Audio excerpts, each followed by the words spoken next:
actual vineyard of healthy living.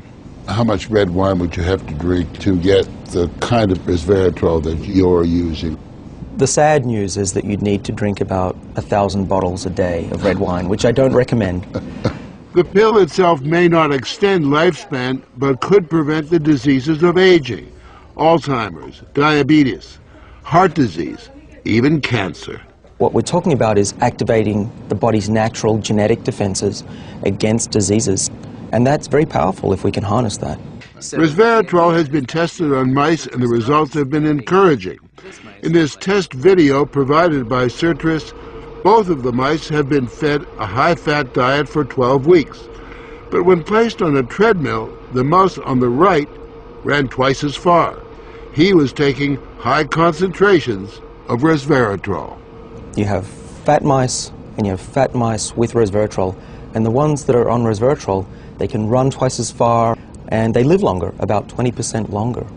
Other studies showed that among mice fed a high-fat diet, those given Resveratrol didn't gain as much weight as those not given the drug. Sinclair believes that Resveratrol actually changes the physiology of the mice.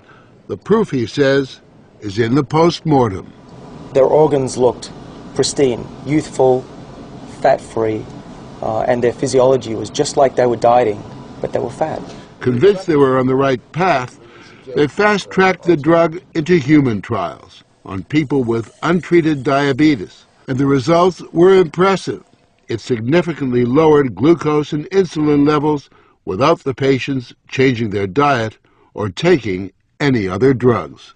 Originally, our hope was that you'd be able to prevent diseases of aging. What we ended up seeing is actually you could therapeutically intervene in patients who have diseases of aging, and that was unexpected.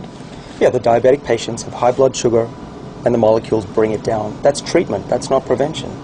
Certris is now developing what they say is a much more potent synthetic version of Resveratrol that will also soon go into human trials, this time on cancer patients. I keep on thinking, you know, what used to seem like it was science fiction, I actually believe the biology is right, and if we're right, this may be the most important thing that we're going to do in our lives. Possibly, but it is important to remember that 9 out of 10 drugs that look good in mice ultimately fail in human trials.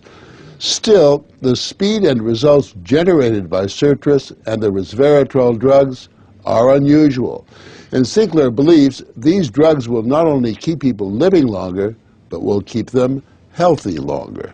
What we're talking about is potentially making a 90-year-old as healthy as a 60-year-old. A 90-year-old can play tennis and see their great-grandkids graduate from college. People will live active, healthy lives and then die quietly in their sleep, and that's really the aim here with these medicines. Are we on the edge of maintaining active lives into our hundreds, for example? Well, we've certainly passed a corner in terms of the science, and someone's going to achieve it, and if it's not us, it's going to be someone else. But the question that most of us want answered is, when do we get this pill? I would say 5 years, to be conservative, that this will happen within our lifetimes. I'm fairly certain about that. One measure of the potential of this research, Dr. Sinclair and Dr. Westfall's little startup company was recently bought by the pharmaceutical giant GlaxoSmithKline for almost $750 million.